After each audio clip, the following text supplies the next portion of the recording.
السلام عليكم ورحمة الله وبركاته. أهلا بيكم معايا فيديو جديد من فيديو النهاردة إن شاء الله هشرح فيه معاكم طريقة عمل غرزة الكب كيك الجديدة. غرزة سهلة وبسيطة لكن جميلة ومميزة في نفس الوقت، وأتمنى يا رب إن هي تنول أعجابكم. ما تنسوش فضلا ليس أمرا إذا عجبكم الفيديو تدعموني بلايك وشير وسبسكرايب. نقدر نشتغل ايه بغرزتنا النهارده؟ تقدري تشتغلي مفرش سفرة جميل جدا ومميز، حتى كمان هيعبر عن نوع من انواع الاكل. تقدري تشتغلي بيه شال مستطيل، تقدري تشتغلي بيه طاقية، تقدري تشتغلي بيه بلوفر للبيبي، تقدري تشتغلي بيه اي حاجة انت حباها، بطانية للبيبي، مفرش للسرير. نقدر نكون منها اي حاجة احنا حابينها، حتى كمان لو هتعمليها ستارة للمطبخ او ستارة لغرفة السفرة هتكون جميلة جدا. بستخدم معاكم اكتر من لون. انا اخترت اللون ده للكيك نفسه او للكب كيك نفسه، لكن انتوا ممكن تستخدموا اللون ده او اللون اللي هو بيكون مستردة شوية زي اللون الابرة بتاعتنا النهاردة، او اللون اللي هو الذهبي دوت، يعني ممكن نستبدله باللون الاصفر لشكل الكيك نفسه. ممكن اللون البراون البني، بحيث ان انت لو هتعملي الكب كيكس شوكليت فبتكون باللون البني. يعني تقدري تشوفي الدرجات اللي بتدي شكل الكيك ايه وتستخدميها للكيك. بالنسبة للون الأحمر هيكون الكريز اللي فوق الكب كيكس. عندنا اللون الأبيض لون الكريمة، اللون الأورنج أو اللون الفوشيا أو الأحمر أو أي لون أنت حابة، بس أنا هستبعد الأحمر شوية لأن الأحمر هيكون لون الكريز، فهنخلي دوت أورنج أو فوشيا أو روز، بحيث يكون لون الصوص اللي بيكون فوق الكيك. وعندي هنا اللون البصلي، هعتبره ان هو يكون قاعدة المفرش عندي. هستخدم خيط صوف متوسط السمك زي ما احنا شايفين، هي انواع مختلفة لكن كلها في سمك واحد، مع ابرة رقم 3.5 ملم. دي بالنسبة للكلافر بتكون 3.75، اما بقية الابر اللي هي الالومنيوم العادية بتكون او السيليكون بتكون 3.5 يا بنات للخيط ده. هنقول بسم الله الرحمن الرحيم. في البداية عدد سلاسل البداية لغرزتنا النهاردة مضاعفات رقم 5، بتفضلي تضعفي 5 5 5 5، وفي النهاية بزود 4 سلاسل. بسم الله الرحمن الرحيم. بسيب مسافة من الخيط وابتدي ألف الخيط حلقة على الهواء. بدخل داخل الحلقة، أسحب الخيط وأخرج منها. طرف الخيط بشده بقى في عقدة البداية علشان ابتدي أكون مجموعة سلاسل. بيكون عندي على الإبرة حلقة، بلف الخيط وأخرج منها. بسم الله، 1 2 3 4 5. هرجع تاني اكرر 1 2 3 4 5.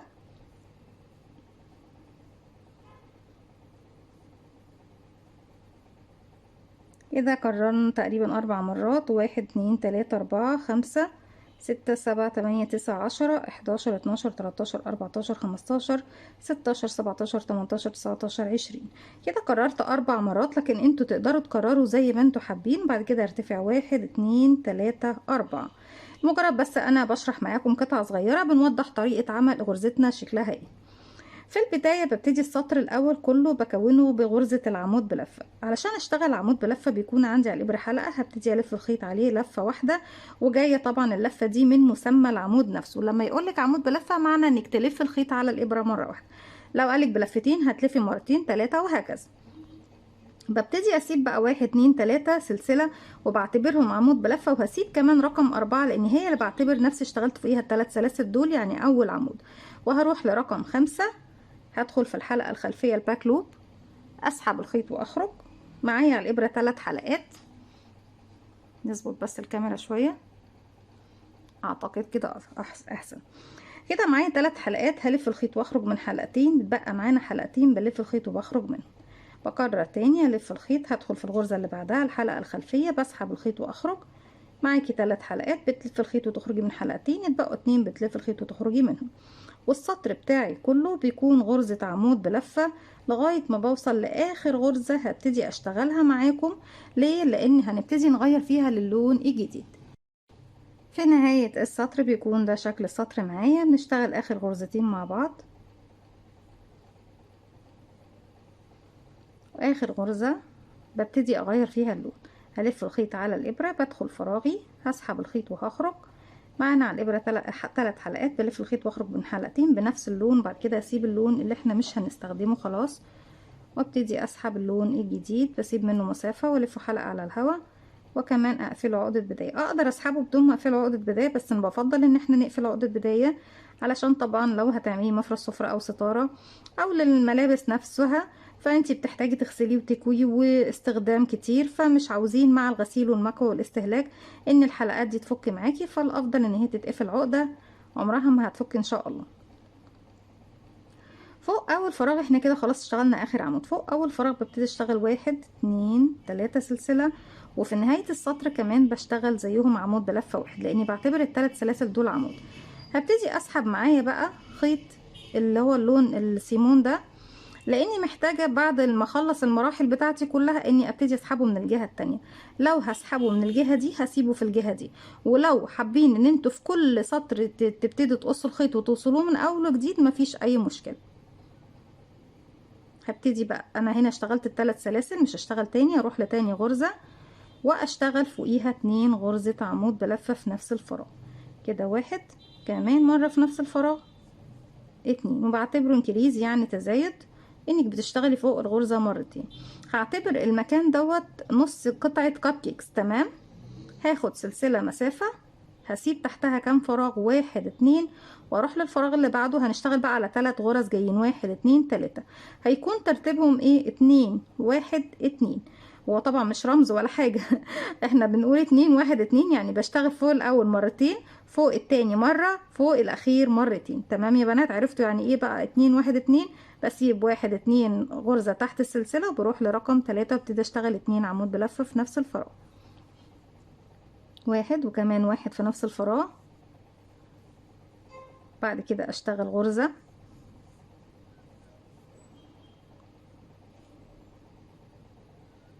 نعدل طبعا شغلنا، وبعد كده في الغرزة الأخيرة بشتغل 2 غرزة عمود بلفة في نفس الفراغ. 1 2. ارجع تاني باخد سلسلة مسافة، هسيب تحت السلسلة كام يا بنات؟ نحاول بقى نحفظ. بسيب 1 2، واروح في ال3 غرز الجايين 1 2 3 بشتغل 2 1 2، وبكرر دوت لغاية نهاية السطر. في نهاية السطر بنشتغل 2 عمود، وبعد كده في الغرزة الأخيرة اللي هي بتكون آخر سلسلة ارتفاع اللي هي رقم 4 بشتغل فيها عمود بلفة واحد، زي بالظبط ما ابتديت بختم شغل كده. 2 1 2 1 كده 2 سلسلة، وبكرر بقى دوت لغاية نهاية السطر بنفس الطريقة. في نهاية السطر زي ما احنا شايفين اشتغلت اخر مجموعة كاملة، وهنروح نشتغل النص الباقي اللي هي نص الكب كيكس اللي احنا ابتدينا بيها السطر بتاعنا. كده اخدت سلسلة، هسيب بقى من تحتها 1 2، وفي اخر فراغين الفراغ اللي قبل الاخير بشتغل 2 عمود. 1 2 في نفس الفراغ، والسلسلة الأخيرة اللي هي 1 2 3 رقم 4 بتكون عمود بلفة واحد، وببتدي أغير اللون للون جديد. هسيب بقى اللون السيمون في المكان ده، لأني بعد كده ايه، بعد ما أخلص مرحلة الكب كيكس كلها هبتدي أسحبه من نفس المكان. لو أنا شفت إن أنا هسحبه من هنا هسيبه في الجهة دي يا بنات. حبيت بس أوريكم بنسحب الخيوط من طبعا خلف الشغل زي ما هي بتكون معايا تحت الغرز. هبتدي اسحب اللون الاورنج، وزي ما قلت لكم تقدروا تستبدلوه باي لون صوص انتوا بتحبوه.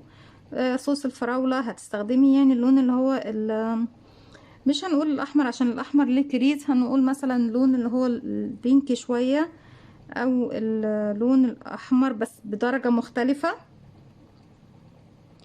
او صوص الكراميل تختاروا لون الكراميل، او صوص المانجا، او اي صوص انتوا تحبوه. بسحب بقى الحلقة الجديدة من تحت الحلقة اللي عندي على الإبرة، وبرتفع سلسلة ارتفاع غرزة الحشو. همشي على كل الغرز اللي تقابلني سواء غرزة عمود أو غرزة سلسلة بغرزة حشو. هدخل تحت الفراغ وأشتغل غرزة حشو بما فيهم طبعا الفراغ الأول. تمام يا بنات؟ الخيط اللي هو أنا سبته آخر خيط ببتدي أشده كده عشان إيه يعني ما سيبش الغرزة الأخيرة عندي فيها المسامات أو الفتحة بتاعتها واسعة شوية. حشو فوق كل غرزة بتقابلني كده. 1 2 3، وعندي سلسلة غرزة. ابتدي بعد كده على ال5 دول 5 زيهم. 1 2 3 4 5، وفوق السلسلة في النص بشتغل غرزة، وهكذا بكمل لغاية ما بوصل إلى نهاية السطر. في نهاية السطر زي ما احنا شايفين هبتدي اشتغل آخر 3 غرز عندي. 1 2، وآخر غرزة بتكون في تالت سلسلة ارتفاع 1 2 رقم 3، وجاية بكيرف مايل ما تنسوش الرقم بتاعها. هدخل هسحب الخيط واخرج، بس لازم ادخل تحت ايه الحلقات نفسها. طيب هنا هبتدي السطر الجديد، عايزه اغير اللون للون الابيض اللي هو لون الكريم. بردك بقى في العقدة البداية بسحب الحلقة الجديدة من تحت بقى الحلقتين الباقيين عندي على الإبرة. ده بالنسبة لغرزة الحشو. هبتدي ارتفع كام سلسلة يا بنات؟ 3 سلاسل، 1 2 3، والف شغلي الناحية التانية، وهعتبر نفسي اشتغلت فوق اول فراغ غرزة عمود بلفة. الفراغين اللي جايين هشتغل كمان 2 عمود بلفة فوقيهم، بس كل عمود منهم بشتغله لغاية نصه، بحيث ان انا عايزة ال3 دول يكونوا كأنهم من فوق غرزة كلاستر، ان هم يكونوا من فوق بحلقة واحدة. طيب ازاي بعمل كده؟ بيكون عندي على الابرة حلقة، بلف لفة واحدة، هدخل بقى الفراغ التاني اسحب الخيط واخرج، معايا على الابرة 3 حلقات، بلف الخيط وبخرج من 2. اتبقى كده عندي الحلقة الأساسية والحلقة الأخيرة من العمود، هخليها على الإبرة. هرجع ألف الخيط، أدخل الغرزة اللي بعدها، أسحب الخيط وأخرج، ألف الخيط وأخرج من حلقتين، وأخلي الحلقة الأخيرة على الإبرة. معايا 3 حلقات هلف الخيط وأخرج منهم هما التالتة. بعد ما اشتغلت بالشكل دوت هاخد كام سلسلة بقى يا بنات ما بين المجموعة دي والمجموعة اللي هروح أشتغل فيها؟ 4 سلاسل. 1 2 3 4. هسيب من تحت كام فراغ؟ فراغ واحد بس، هسيب غرزة واحدة، وبعد كده هروح اجمع 5 فراغات، 1 2 3 4 5، هجمعهم من فوق بغرزة واحدة بس من فوق زي ال3 أعمدة دول. هلف الخيط، هسيب طبعا فراغ تحت ال4 سلاسل، وابتدي في اول واحدة من ال5 ادخل اسحب الخيط واخرج، هلف الخيط واخرج من حلقتين واخلي الاخير العمود رقم 2، بلف الخيط ادخل اسحب الخيط واخرج، اسحب الخيط واخرج من حلقتين واخلي الاخيرة رقم 3 4 5. اصبح معايا ال5 حلقات لل5 اعمدة والحلقة الاساسية يبقوا 6. هلف الخيط واسحب منهم كلهم مع بعض 4 سلسلة، 1 2 3 4. برجع اكرر، الف الخيط على الابرة، بسيب غرزة واروح لل5 غرز اسحبهم مع بعض. 1 2 3 4 5. 6 حلقات على الإبرة، 1 2 3 4 5 6. ألف الخيط وأسحب منهم كلهم مع بعض، وباخد 4 سلسلة، 1 2 3 4. من تحت بسيب فراغ، بروح أكرر بنفس الطريقة. في نهاية السطر بيكون عندي 3 غرز مع بعض زي بداية السطر بالظبط. ليه؟ لأن احنا زي ما احنا شايفين أنا في المكان ده بعتبر نفسي دي نص كب كيكس ودي نص كب كيكس. بكمل وارجع لكم. في نهاية السطر طبعا الكب كيكس بدأت توضح. سامحوني اذا كان اللون ده مش مناسب قوي للكيك، بس نعتبره شوكليت، نعتبره شوكولاتة شوية. تمام. هنروح بقى دلوقتي، هسيب من تحت فراغ بعد ما خدت 4 سلاسل، واخر 3 فراغات بشتغلهم مع بعض كده. 1 2 3. معايا كده 4 حلقات على الابرة، هلف الخيط واخرج منهم كلهم مع بعض. طالما في نهاية السطر هقفل بسلسلة زي ما احنا شايفين. طيب انا محتاجة ان انا اضيف اللون الاحمر، وانا كده خلاص خلصت الغرزة الاخيرة. اجيب بقى الخيط واسحبه من الحلقة دي يا بنات. تمام. هبتدي ارتفع سلسلة والف الشغل الناحية التانية. فوق غرزة الكب كيكس نفسها بشغل غرزة حشو. اوكي. فوق ال4 سلاسل باخد 4 سلاسل زيهم، 1 2 3 4. فوق الكب كيكس نفسها بشتغل غرزة حشو زي ما احنا شايفين، 4 سلسلة فوق ال4 سلاسل، وهكذا زي ما احنا شايفين اهي. فوق الكب كيكس نفسها حشو، 4 سلاسل حشو، 4 سلاسل حشو، وفي النهاية بيكون عندي غرزة حشو واحدة. هكمل وارجع لكم. في النهاية زي ما احنا شايفين. وعاوزة اقول لكم على معلومة يا بنات، انا كنت سحبت الخيط السيمون الجهة اللي هي كانت على اليمين. لا، انا لقيت ان احنا مش محتاجين ان احنا نسحبه، بس عامة انا شرحتها عشان البنات اللي كانوا طالبينها مني كتير ازاي نسحب الخيوط من تحت الغرز. لكن كان لازم اقول لكم يعني برضك من غشنا فليس من. لازم تبقوا عارفين انا عملت ايه. انا رجعت الخيط تاني الجهة دي يا بنات. تمام. اخر غرزة ببتدي اشتغلها، احنا مش محتاجين نسحب اي خيط من الخيوط، كل خيط هنلاقيه في نفس الاتجاه. بدخل اسحب الخيط واخرج، هسيب بقى اللون الاحمر واسحب تاني بقى، ارجع تاني اسحب اللون السيمون من نفس المكان. او زي ما قلت لكم لو حابين ان انتوا في بداية كل سطر توصلوا الخيط من اول وجديد وتبتدوا في نهاية السطر تقطعوه، مفيش اي مشكلة. وابتدي ارتفاع غرزة الحشو، بشتغل سلسلة ارتفاع غرزة الحشو فوق اول فراغ عندي، هدخل واشغل فوق غرزة الحشو الاولى غرزة حشو واحدة. شايفين بقى السلاسل اللي هي باللون الابيض وباللون الاحمر، انا عندي 2 سلسلة، انهي فيهم يا رندا هنبتدي نشتغل عليهم؟ هشتغل على الاتنين. يعني ايه هتشتغل على الاتنين؟ في حد يقول الكلام ده؟ ايوه هنشتغل على الاتنين. هنزل من تحت السلاسل البيضة وبتكون كمان عندي الحمراء على الابرة، اسحب الخيط واخرج واشتغل فوق الاربع سلاسل 4 غرز حشو. 1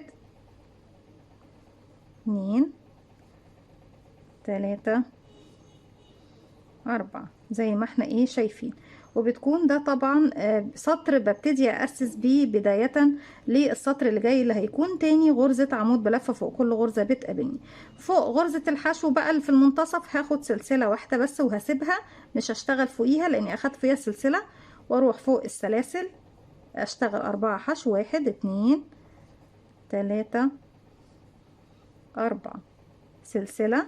وليه قصدت ان انا اخد سلسلة فوق المكان ده؟ علشان خاطر اللون الاحمر اللي بغرزة الحشو يبان معايا، اللي هي بتكون الكريزة اللي فوق غرزة اللي هي طبعا السلسلة دي بتكون فوق اللون الاحمر، بيكون الكريزة اللي فوق الكب كيك بتاعتي.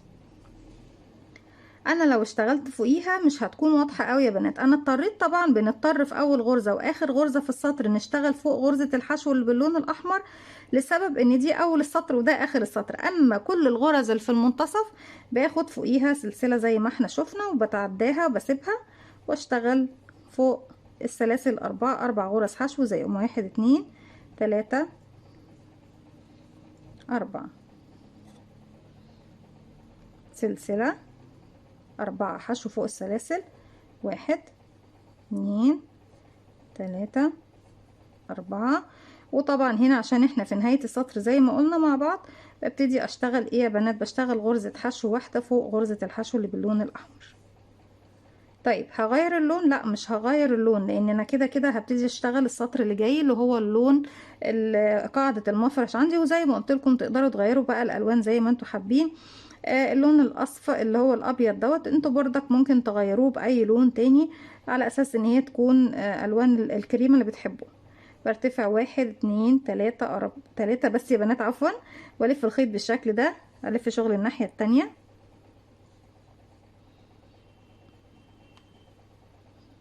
ما تتعقدش، الله يرضى عليك.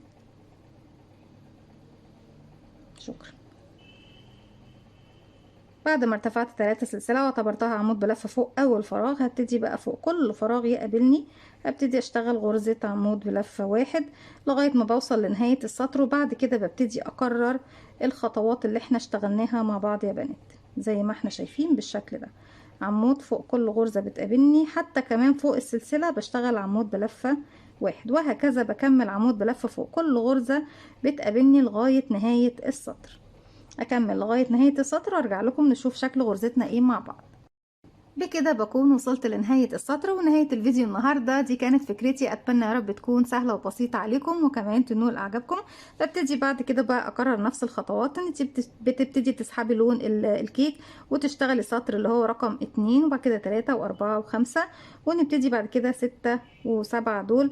ابتدي اكرر نفس الخطوات والمراحل لغاية ما اوصل لنهاية الشغل اللي انا بشتغله. ما تنسوش اذا عجبكم الفيديو تدعموني بلايك وشير وسبسكرايب واستنوني فيديو جديد من وي. متنسوش كمان تفعلوا زرار الجرس يوصلكم مني كل جديد. السلام عليكم ورحمة الله وبركاته.